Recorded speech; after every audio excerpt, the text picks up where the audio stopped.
नमस्कार। लीजिए, वादे के मुताबिक मैं डॉक्टर बजरंग वर्मा अपनी कुछ एक सीधी-सादी दिलचस्प कविताएँ लेकर आपके सामने प्रस्तुत हूँ।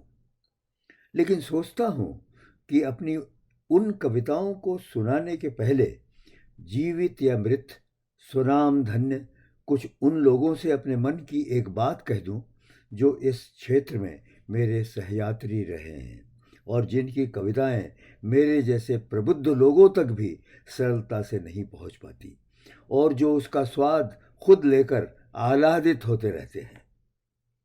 ज्यों गूंगे मीठे फल को रस अंतर्गत ही भावे।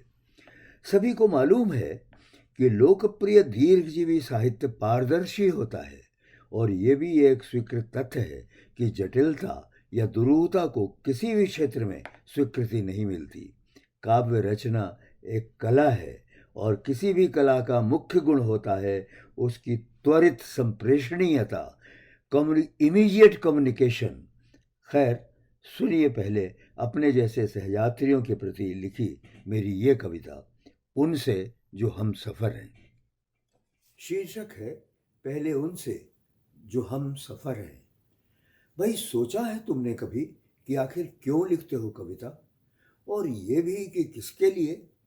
किसी सुंदर कल्पना की उड़ान का रख लेने को मान, या किसी आह्लादक भाव को अपने सुकोमल शब्दों के गिरफ्त में बांध कर सजो लेने की कभी इच्छा हुई है न तुम्हारी, ताकि तुम जब चाहो देख सको उसका हसीन तेवर, क्योंकि तुम्हें मालूम है कि a thing of beauty is a joy for ever. और हाँ, किसी न भूलने वाले अच्छे बुरे दृश्य या घटना को भी अपने पसंदीदा शब्दों के फ्रेम में कैद कर लेने की भी कभी चाह हुई है न तुम्हारी। राजनीति या समाज के किसी विरूपता को अपने तीखे, दमदार और व्यंग विधेय शब्दों में पिरोकर खुलकर कागज पर उसकी याद को भी मुकम्मल कर देना चाहते हो न तुम। लेकिन सोचो, क्या सचमुच ये सब सिर्फ अपने सुख और अपने लिए ही करते हो तुम?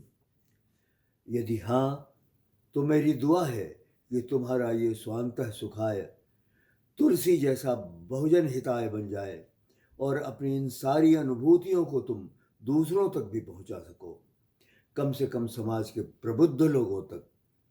और तुम्हारा कोई भी कथ्य तथा उसका संवाहक उलटवासियों से जैसा तुम्हारा शिल्प इस क्रम में यदि अक्षम सिद्ध होता है, तो सांप बिच्छुओं के मंत्र या पहेलियों की शक्ल में अपनी इन अबूझ अनुभूतियों का कन्हा में तुम खुद ही क्यों नहीं लेते रहते आनंद? कागज पर उन्हें उतारने की बात क्यों सोचते हो, और वो भी किसके लिए? कभी सोचा है तुमने?